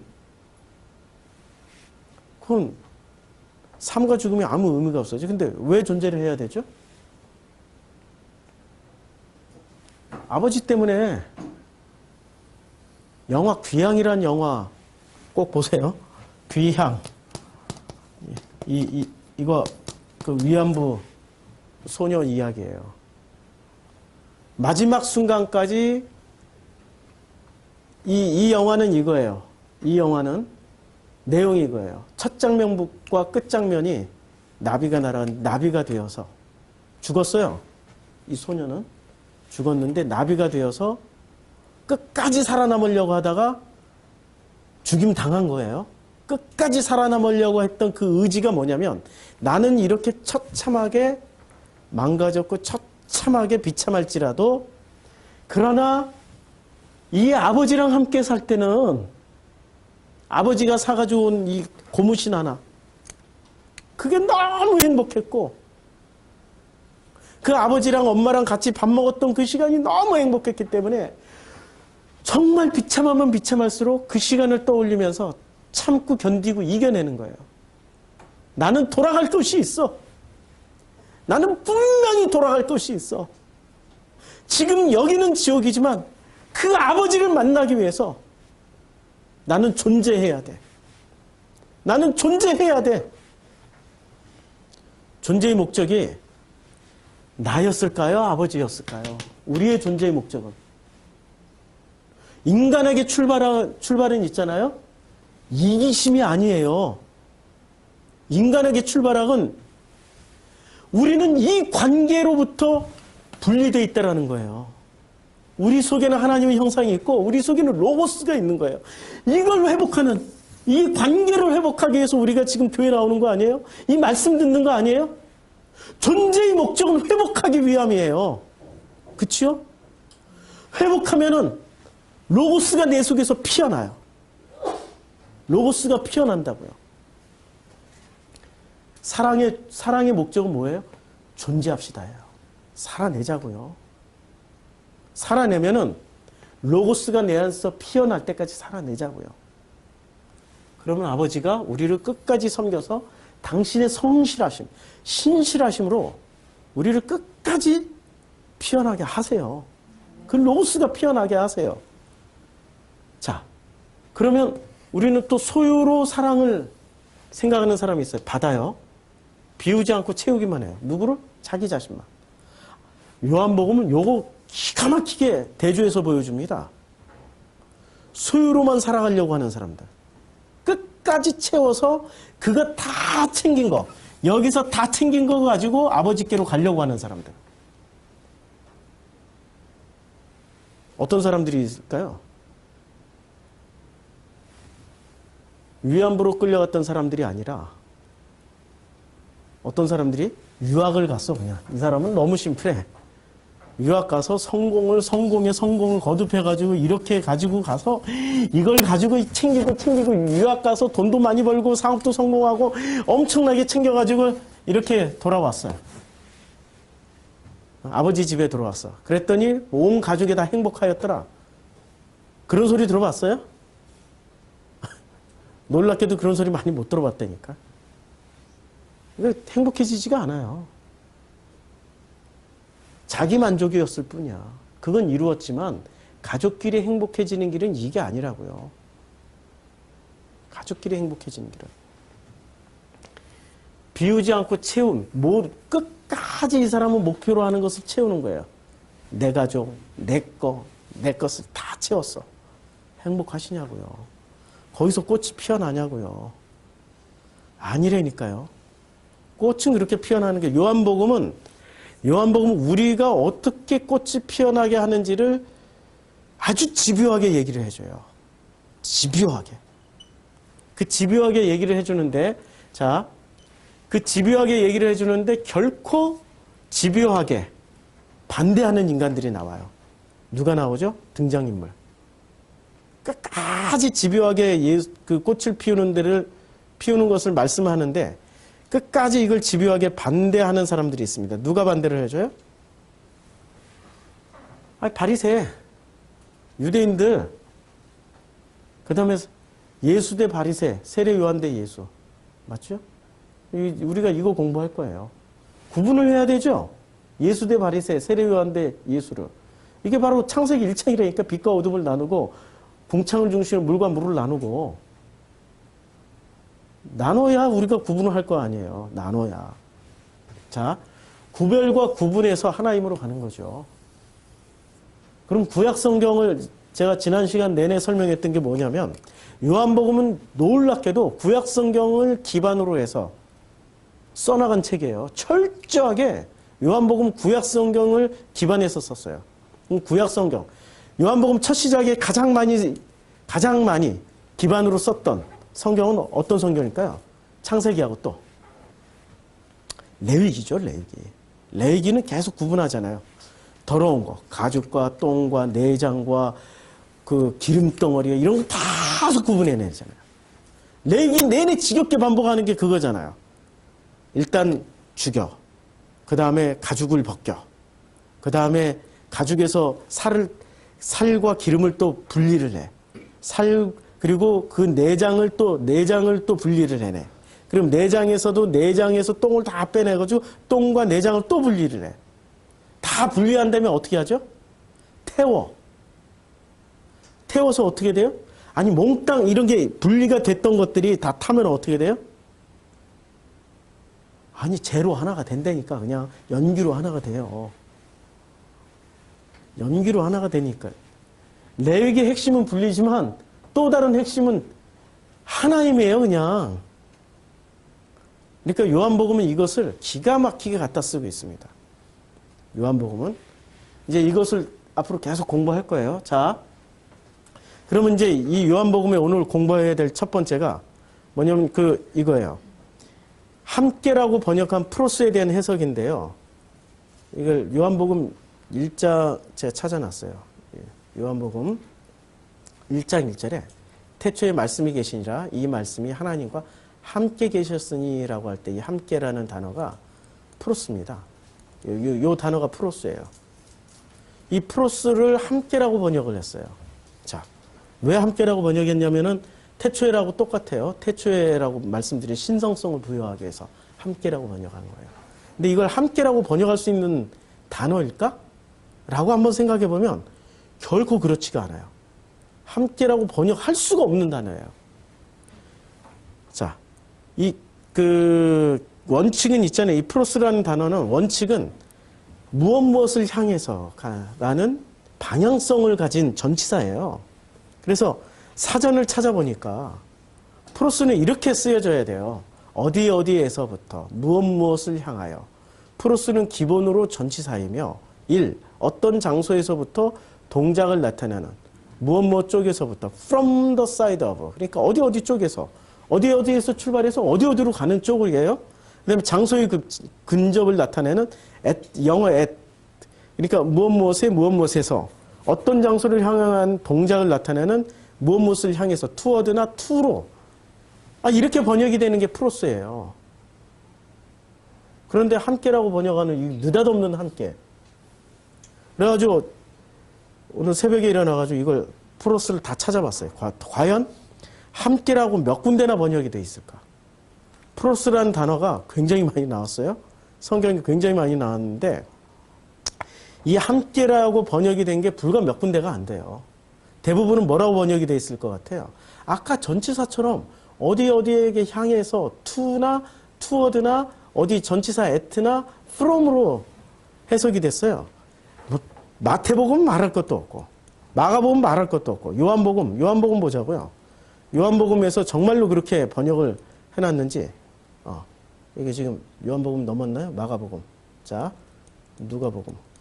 이게 프로스가 전치사라 무지무지 많이 쓰여졌어요. 지금 마태복음부터 누가복음까지 이렇게 건너가는데 이렇게 많이 건너가야 돼요. 지금 이거 한 번 클릭할 때마다 5개씩 건너가는데 자, 요한복음 1장은 당연히 요한복음 1장에서는 당연히 프로스가 함께라고 번역이 됐겠죠. 요한복음 1장 2절도 함께.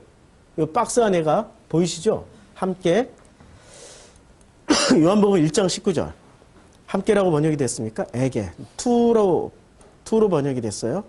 그러니까 요한복음 1장 29절. 요한복음 1장도 넘어가기 전에 이 프로스는 뭐라고 번역이 됩니까? 자기에게 나오심을. 에게라고 번역을 했어요. 요한복음 1장 43절. 이날 예수께서 갈릴리로 나가니라. 그러니까 예수께서 어디로? From the side of 이렇게 돼 있는 거죠. 그러니까 뭐뭐께로 번역이 돼 있죠. 투로 영어로는 투로 번역이 돼 있어요. 자, 요한복음 1장 43절 했고 2장 3절 포도주가 모자란지라 예수의 어머니가 예수에게 요한복음도 지금 1장 외에는 함께라고 번역한 데가 거의 없다니까요. 요한복음 3장 2절. 그게 밤에 이제 니고데모가 밤에 예수께 와서 예수께라고 번역을 했어요. 요한복음 1장 4절. 니고데모가 가로되 사람이 늙으면 이건 번역을 안 했어요. 영어로는 번역을 했는데 번역을 안 했어요. 근데 영어로는 unto 이게 지금 옛날 킹제임스 버전이라 to예요. to로 번역을 했어요. 자, 요한복음 3장 20절. 자, 악을 행하는 자마다 빛을 미워하여 빛으로 오지 아니하나니 이는 그 행위가 드러날까 함이요. 빛으로 오지 무엇으로? to로 번역을 했어요. 영어 성경에서는. 한국에서는 의로라고 번역을 했고요. 요한복음 3장 25절. 저희가 요한에게 와서 가로되 랍비여 선생님과 함께 요단강 저편에 있던 자, 곧 선생님이 증거하시던 자가 세례를 주매 사람이 다 누구에게? 그에게. 방향성이죠. 그에게로 번역을 했어요. 그러면 보시라고 지금 요한복음 1장 1절의 번역이 의도를 가지고 지금 번역을 한 거예요. 태초에 말씀이 계시니라. 태초가 아니고 시작 안에 어떤 그 시작 안에 로고스가 있었다. 근데 이 로고스는 하나님을 향해 하나님에게로 이렇게 번역을 해야죠. 근데 왜 하나님과 함께 있다라고 번역을 해버렸어요? 요한복음 나는 찾아보라고 이 프로스가 함께라고 번역이 거의 안 돼 있어요. 다시 번역을 하면 이거죠. 처음 시작이 그냥 그 시작 안에 어떤 시작이에요? 그 시작이 인간학으로 놓고 보자고요. 하나님으로 놓고 보면 이때부터 심각한 문제가 돼. 하나님의 시작 안에? 어렵쇼 이거 뭐야? 문제가 심각해지죠. 그럼 누구의 시작이에요? 나라는 존재의 그 시작 안에 무엇이 있어요? 로고스가 이미 있었어요. 근데 어떤 사람이 그 로고스가 있는 걸 깨달아 빛이 있으라는 말씀을 듣는 분들이 로고스가 내가 로고스였구나. 내가 로고스가 이제 피어나려고 하나님이 나를 분리를 시켜주시는 거구나. 분리의 과정이 쉽지는 않죠. 아프지요. 그런데 그 로고스를 못 듣는 인간들은 가짜 빛을 붙잡고 내가 빛이라니까 이러고 있어요. 그분들이 누구세요? 이름하여 종교인들. 그리고 그 종교인들이 극악무도하게 올라서 있는 분들 영주주의자들. 자기들이 빛이라고 그래요. 그 로고스가 있었어요. 그리고 이 로고스가 하나님과 함께 있는 게 아니라 그 하나님을 향해서 존재하고 있어요.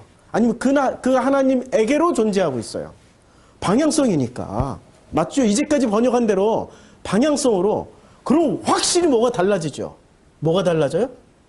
나라는 존재의 위상이 달라진다니까요?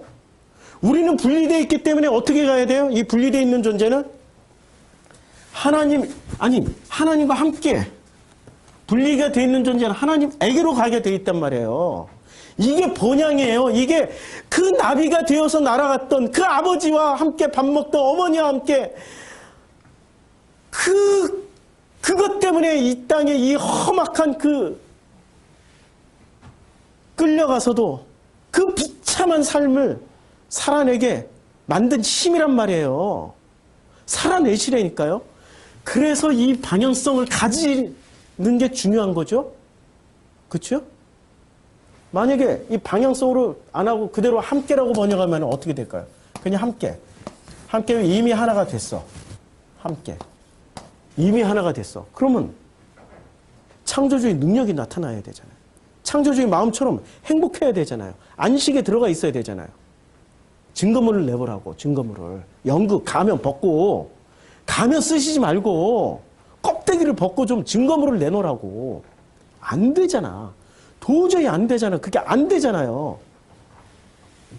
그러니까 성경을 이렇게 방향성을 하나님에게로 누가? 로고스인 내가. 로고스인 내가. 이 말씀은 곧 하나님. 아니 내 안에 있는 로고스는 하나님 맞죠? 내 안에 있는 로고스는 하나님 거예요. 하나님의 형상이니까. 그가 태초의 하나님과 이 태초가 아니라니까? 그가 어떻게 돼요? 그 시작 안에 그가 누구예요? 나지요, 나.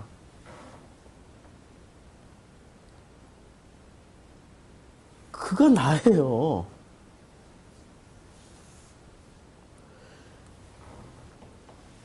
태초의 하나님을 향해서, 태초가 언제예요? 그 시작 안에서. 언제 시작됐어요? 빛이 있으라는 말씀을 들을 때부터. 그때부터 나에게는 뭐가 시작됩니까? 천지 창조가 시작되는 거예요. 그 창세기 1장 사건이 시작되는 거죠. 그래서 어떻게 돼요? 만물이, 그때부터 만물이 다시 태어난 거예요, 그냥. 모든 것이 재해석되어지는 거예요. 이전에 행했던 해석이 아니라, 보라, 이전 것은 지나갔으니 이제 새로운 피조물이야. 새로운 해석이 시작되는 거예요, 새로운 해석이. 지은 것 하나도 내가 로고스로 재해석한 것이 없이는 된 것이 없느니라. 이제는 누가 생명을 가졌어요? 이제 생명을 가졌으니 이 생명은 누구예요? 마태복음 5장이 나오죠. 빛과 소금의 역할을 다하는. 우리가 빛과 소금이 되는 거예요. 이 생명은 사람들의 빛이라. 근데 이 빛을 사람들이 깨달아요? 아니 자기들이 종교인들은 자기네들이 빛이라고. 왜? 나는 예수 그리스도를 붙잡았으니까. 예수 그리스도 내용물이 중요해요? 예수 그리스도 이름이 중요해요?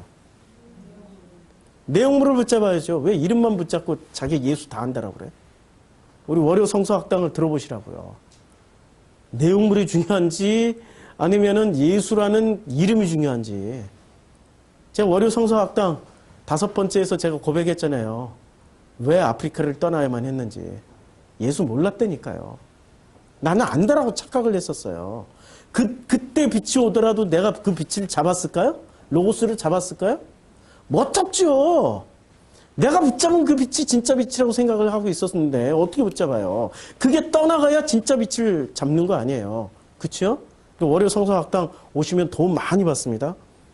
지금 이 주일날 설교만 가지고도 부족하니까 월요 성서학당에서 그냥 집중으로 또 요한복음 보조, 동화전과 공부하듯이 참고서 공부하고 있습니다. 그렇죠? 자, 그래서 이 프로스는 드디어 그 1장의 태초에를 시작 안에서라고 바꾸고, 그다음에 말씀이 로고스고, 그 다음에 함께 계셨으니가 아니라 하나님을 향해서 혹은 하나님에게로 존재하고 있는 거예요. 지금 우리는 하나님에게로 존재하고 있는 존재예요. 그렇죠? 그러니까 뭔가 이렇게 싹 다 안개가 거치듯이 싹 거치죠? 말끔해지죠? 그게 요한복음이 우리에게 하시고자 하는 말씀입니다. 기도하겠습니다.